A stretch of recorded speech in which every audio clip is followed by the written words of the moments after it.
to Watson's Wagons. Sorry about the camera. We are going to work on my 74 Cutlass Supreme. Yeah, she's beautiful. But her fuel gauge doesn't work. So, I already checked the fuel gauge. There's a way to do that by grounding it out in the trunk. I'll show you that process. But we got to get the fuel sending unit out of this girl. And before we can do that, we got to drain the fuel. The problem is that in the 70s, we had the fuel crisis, which, was kind of an ugly thing. People were stealing gas. So they came up with an anti-siphon mechanism in the fuel tank. You can't just shove a hose into this tank, which, that's where you fill her up at. And because, they had different devices, but I think the one that's in here was more of a kind of a spring that fit in there, and you just can't get a hose past it. So what I'm going to do is I'm going to pull the rear wheel off, and I'm going to take my siphon rig, and I'm going to connect it to the 3/8 line that's coming out of the tank that it draws the fuel from, and see if I can siphon the fuel out that way, because there's like 10 to 15 gallons of fuel in this dude, and that tank is going to be too heavy for me if I leave the gas in it, right? So anyhow, let me just set the camera down. I'll show you what I'm doing, and we'll just kind of capture all the movements. The ultimate goal is to replace the fuel sending unit in this tank. I'm estimating 10 to 15 gallons of gas. And what we'll do is we'll pull that stuff out. I'll put 5 gallons in here, in the red one, which will pour back into the vehicle once I get everything reinstalled. And I should see some gauge movement after I'm done with my work. The rest of it's going to go in these jerry cans. And we'll use it for the lawnmower or something, because carburetors, they don't like corn. So don't be putting ethanol fuel, even if it's 10% or whatever, into your old vintage cars, because carburetors don't like it, right? Because if you don't take care of it, it's going to get gummy in there. It's going to plug up passageways and stuff, and you just don't want that. So we'll be running ethanol-free gas from here on out. All right, so let me set the camera down. Let's get the wheel off. And don't laugh at my kneecaps, all right?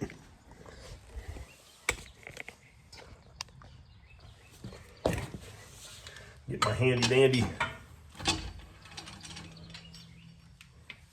I already broke these loose, obviously. New tires, by the way.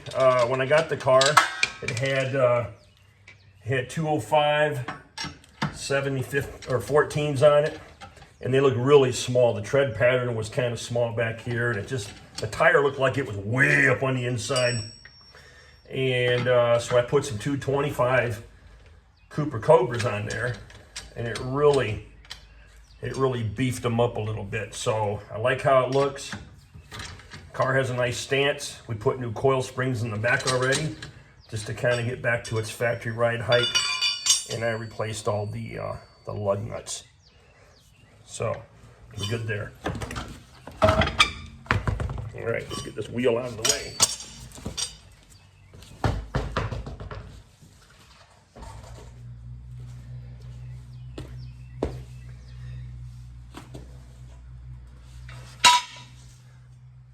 Safety first, right?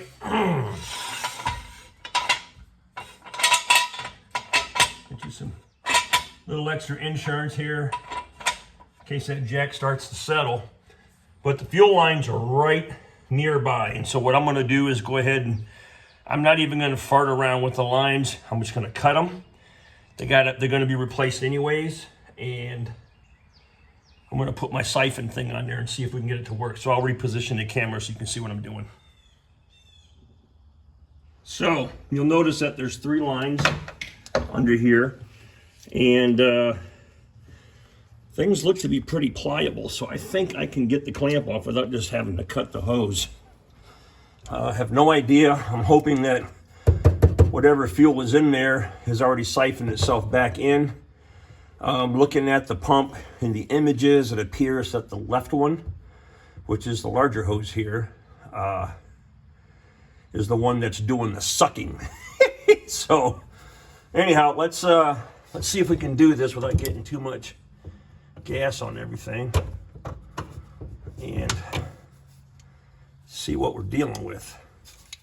I'm hoping that we can break this loose without too much effort.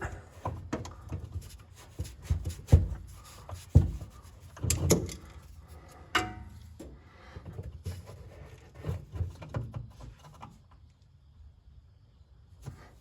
be darned.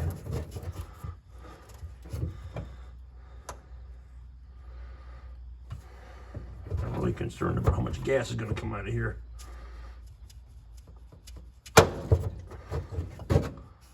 Not much at all, but there's definitely fuel. So I'm going to pull this hose down through,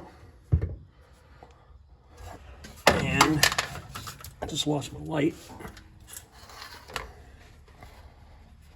Let's reposition the light for you.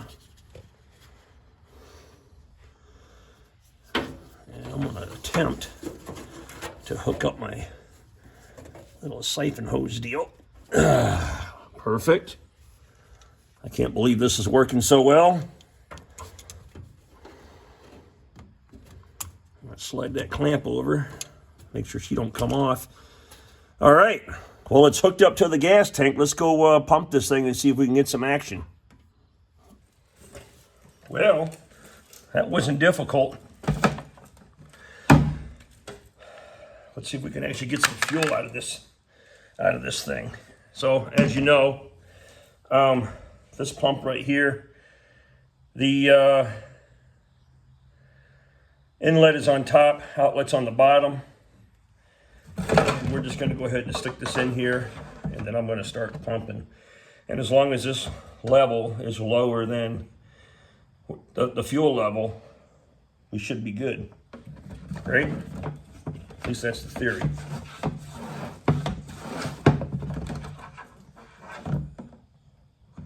We're definitely pumping gas.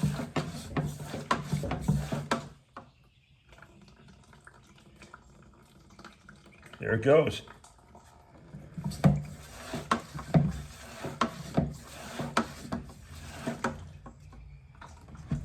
Leave that down.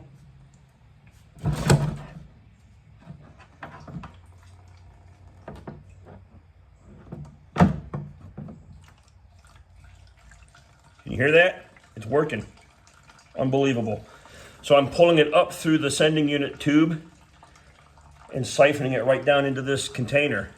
It's going to let it run until this thing fills up. It's going to take a while. All right, so success. All right, we picked the right line. It's the left one. It came out easily. Hooked it up to my siphoning tube. And she's slowly filling up. I think I'll help it by pumping it. But we'll turn the camera back on once we get the fuel tank empty. So we're doing pretty good. I've got the fan here just trying to blow the fumes to the outside. In fact, I'm going to open the second door. So I got the first 5 gallons out of it, and it's in here, and this is ready to go back in when I'm done. And you can see here that I'm, I'm working in between pumping it and letting the siphon action do its thing, and we'll get it done. So I'm curious to see how much gas was in this thing. Okay, we're looking at this from the bottom up. You can see where I have the 3 lines disconnected and pulled through here. Coming to the right, this is your ground wire for your sending unit.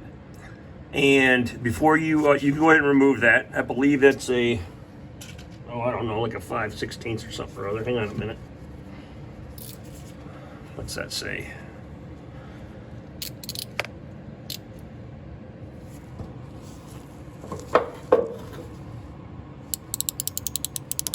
.5/16.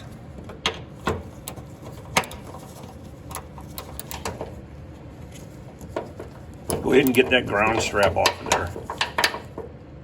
Sorry about the camera. Trying to do this one-handed.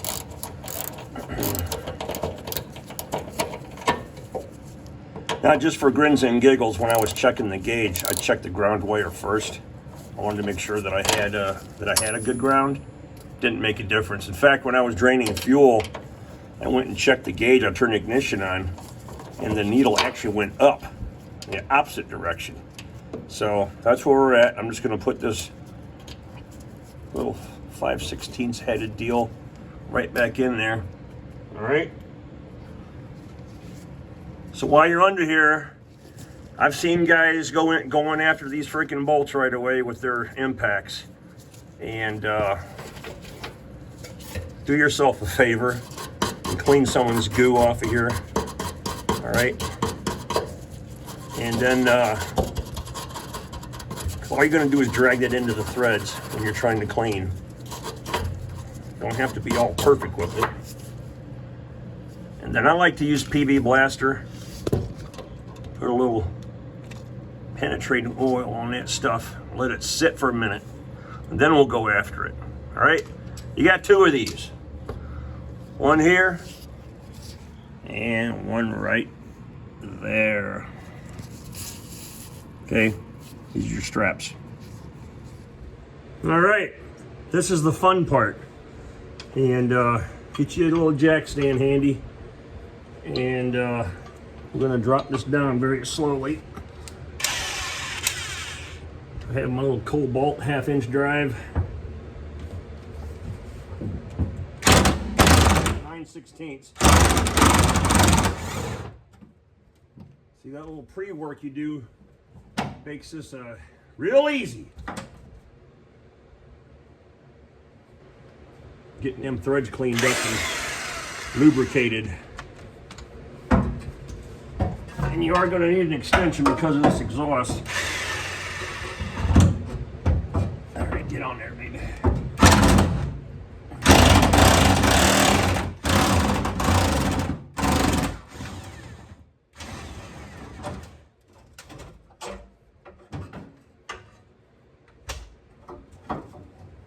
Okay. Threads are in decent shape. Got one strap down.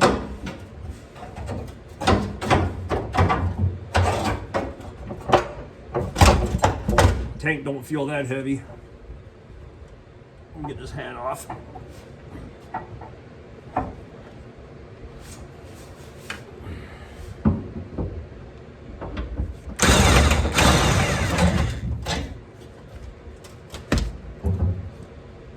Second bolt. Strap. Now,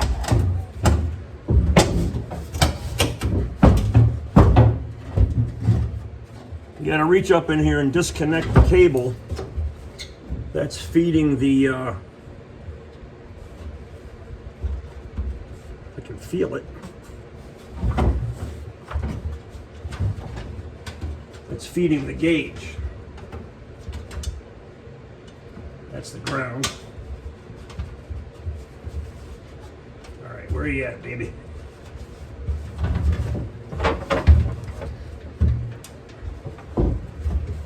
There it is. Just give that a wiggle and pull it up.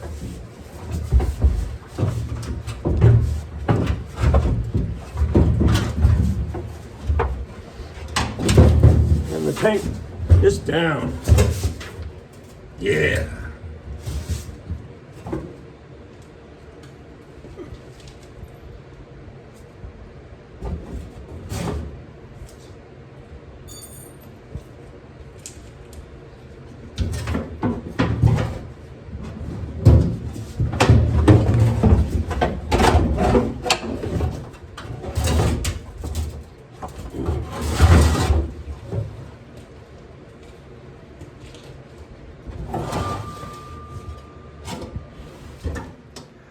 There she is.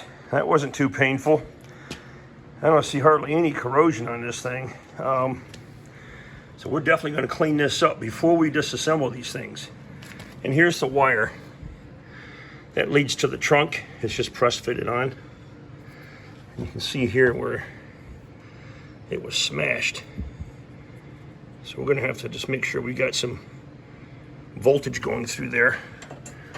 But anyhow, let's move this thing up to the table. So while everything's still sealed up, let's get the tank out here. Get this top side cleaned up. All right.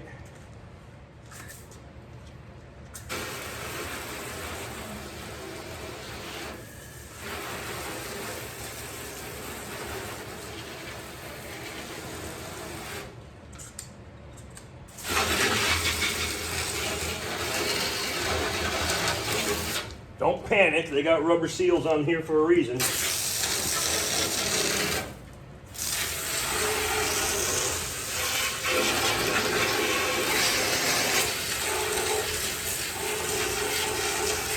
Lots of gravel bits in here from when it was on a dirt road.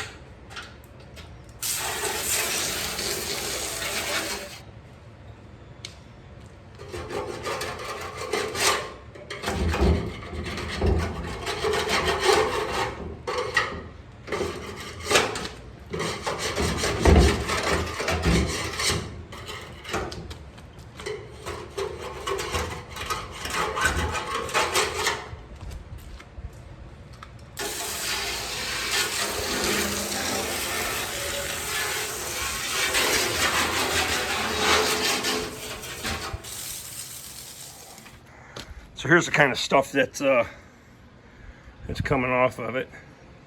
These tanks were galvanized. They didn't paint these tanks to make them look pretty, but I think, yeah, I think when I get this cleaned up,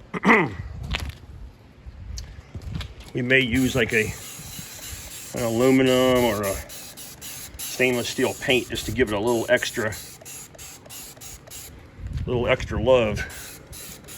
So I like this stuff when I'm working on cars. It's just the Dawn Power Wash. It's a spray instead of mixing up water and dish detergent. Then we're just going to get after it with a brush.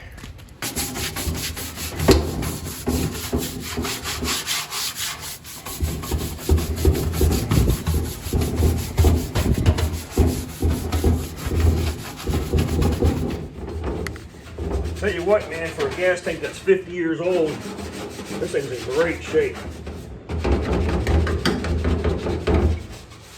yeah, I want all this crap cleaned up before I pull this old deal out.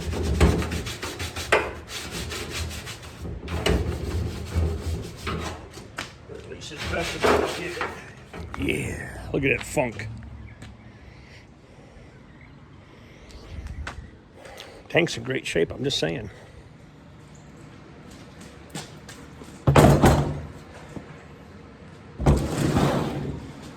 There she is, looking good. Got a little undercoating on it for rust proofing that oversprayed. That's all right. All right, let's turn the camera off and dry this thing off. Okay, I took an air hose to this thing and really wanted to knock all the water out of this location. But you can see here how the ground wire is attached. It's sort of, it's sort of, you know, soldered on there. This goes to your gauge, all right? This is your main fuel pickup. Then you've got your vents and stuff here. So this will be the end of the first part of this video because I'm tired, it's rainy out here, and it's funky. And so we're just gonna let this sit tonight. And I'm expecting the new sending unit to show up tomorrow, and then we'll pick up where we're left off. So enjoy this brief intermission. Intermission! Intermission! All right, so intermission's over. I got the new sending unit in, and what we're going to do is we're going to test this unit before we install it. From like 1965 until 1997-ish, General Motors had anywhere from like 0 to 90 ohms, and I'll have to double check that math. But this one here reads at full max between, it wants to bounce between 90 and 95. I'll put the meter on it and show it to you guys. But I'm definitely, when I'm at the halfway point of the float movement, I'm right at 50 ohms. And of course, when we're at the bottom of an empty tank, I'm reading 0 ohms. And that means there's no resistance and the gauge is showing empty. So what we're going to do is go ahead and get this one out of here and see how bad it is. They make a special tool for this, which I do not possess. So we're just going to try to tap this dude loose.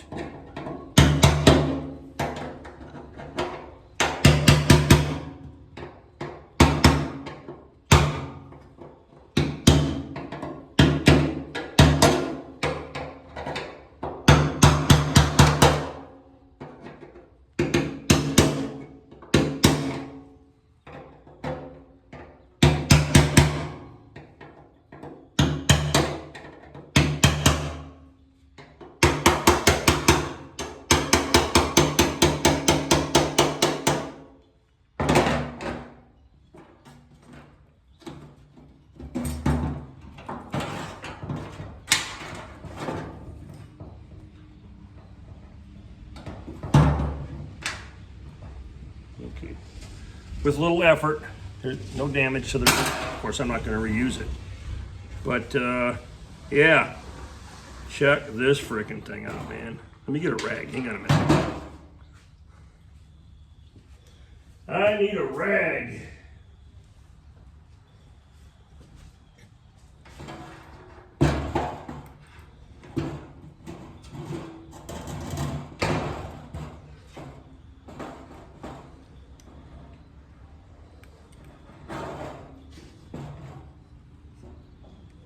So clearly some dry rot and stuff going on in there. And I don't know if these socks were originally black or if that's funk.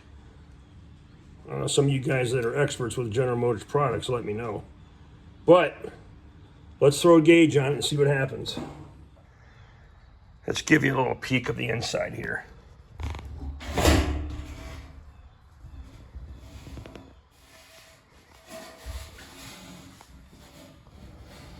Tank looks really good.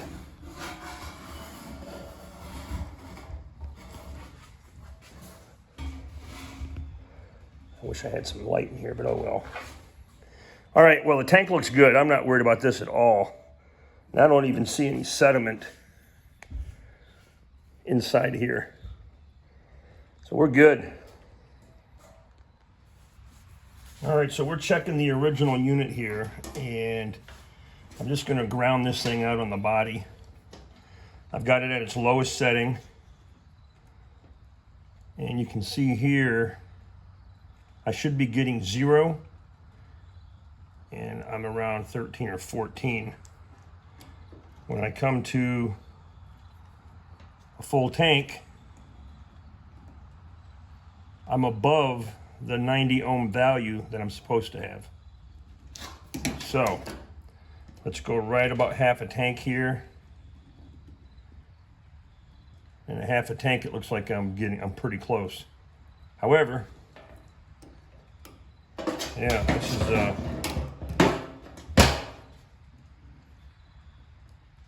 it's still too high. Okay? Now I wonder if they replaced this at one time and put the wrong unit in, where it didn't measure out properly. So let's go ahead and test the new one. And we'll set this down.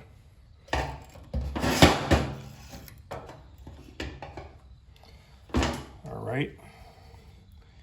Get me a ground at an empty tank.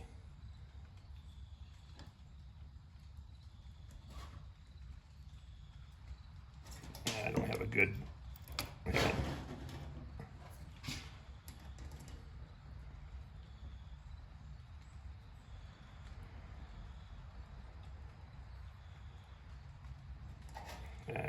I had it at 0 earlier.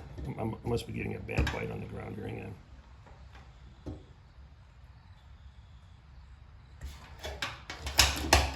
I know what's going on.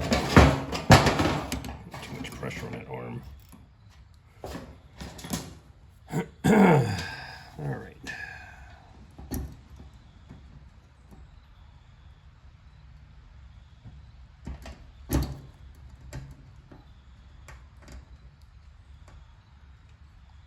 All right, so 0.8, whatever.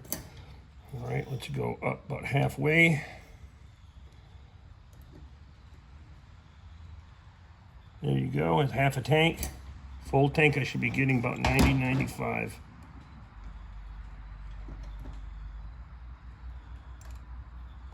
$94.9. So, good enough for government work for me. So I'm going to test this unit just to make sure the gauge is operational. And so I pulled that wire up towards the front, just kind of stuck me a wire in there. I got it clamped onto the positive terminal of the sending unit, and then I have the grounded out here, and I'm showing an empty tank. Let's go turn the ignition on and see what happens. Oh, jeez. All right, there's an empty. Let's go to a quarter tank.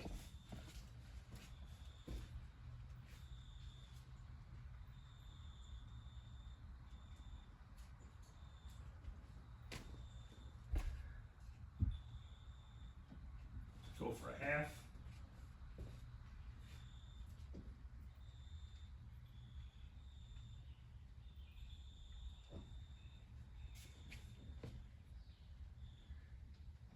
3/4.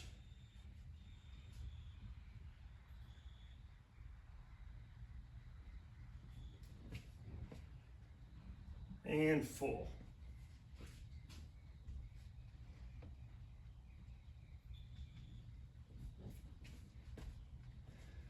All right, so the gauge is working perfectly now. Well, I'm pretty satisfied with the gauge reading, and definitely something you want to do before you stick it in there, just to make sure that you have good matching numbers and whatnot. So we're going to put in a fresh gasket on here. We'll wipe out the lip and install the new unit.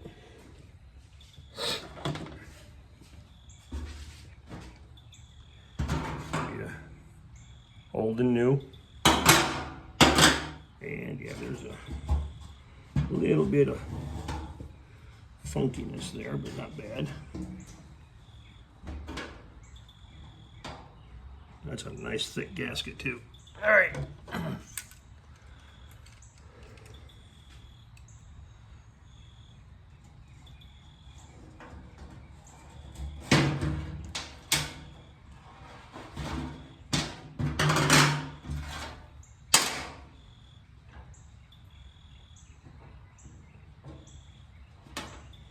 Okay, it is keyed, so you really can't screw that up.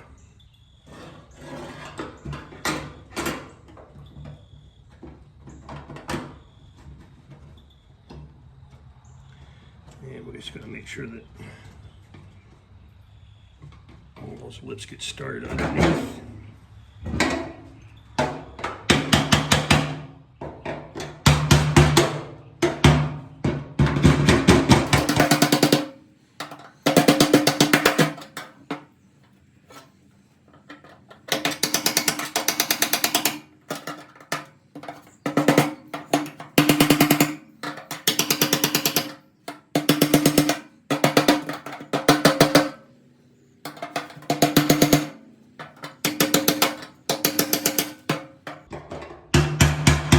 When you get to this point, there's a little high spot on here that needs to catch underneath these lobes, all right, to get you the nice tight compression that you need. So let's see if we can get that the rest of the way in.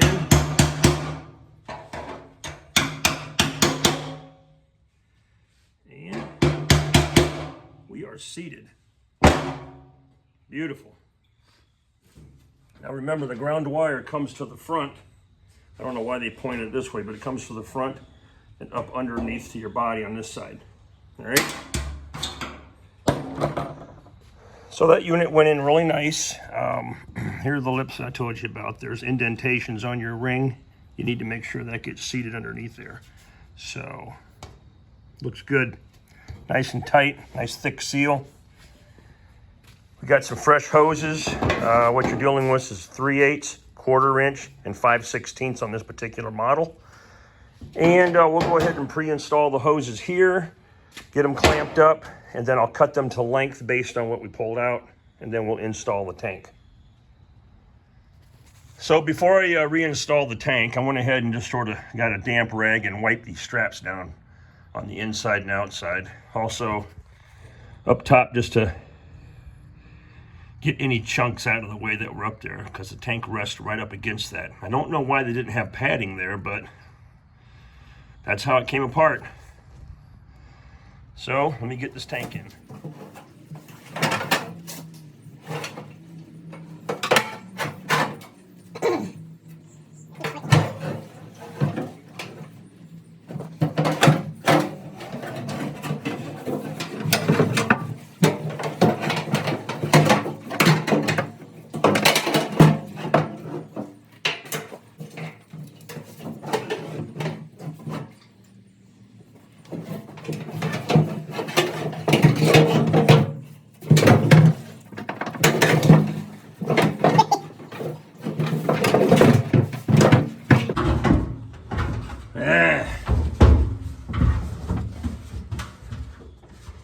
Gotta plug that wire back in. Where are you at, baby?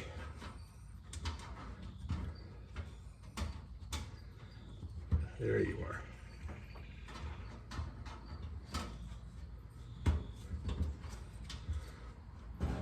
All right.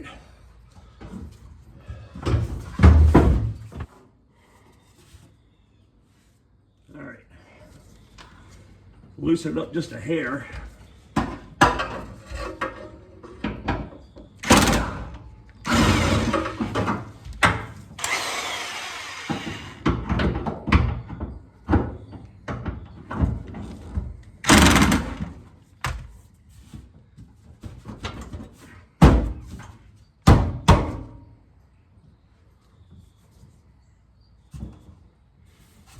That looks good down the center.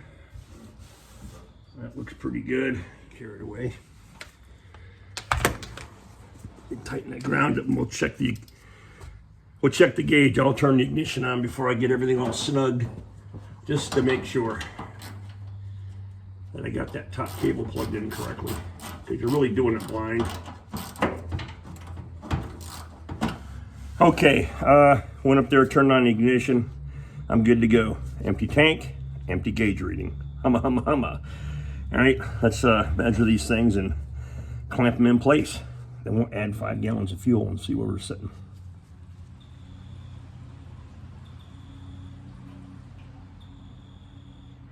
All right, 5 gallons. Okay, let's see what 5 gallons got us.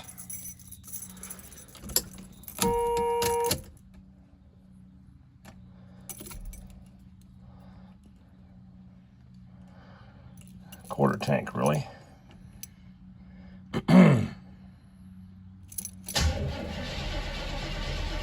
Suck some of that fuel up.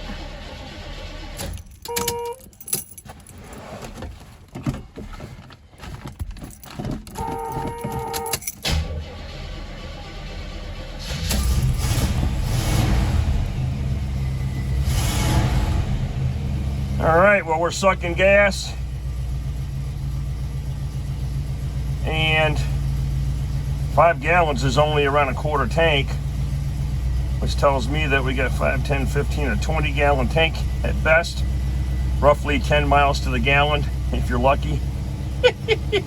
Yeah, these things weren't built for fuel efficiency, but we can create a gas shortage. All right, real quick, no evidence of leaking, so that's good. All right, I think we're good. All right, folks, pretty simple job. Now, let's get the wheel back on this thing, take it down to the gas station and fill her up. Thanks for watching. Good luck on your 8-body Oldsmobile.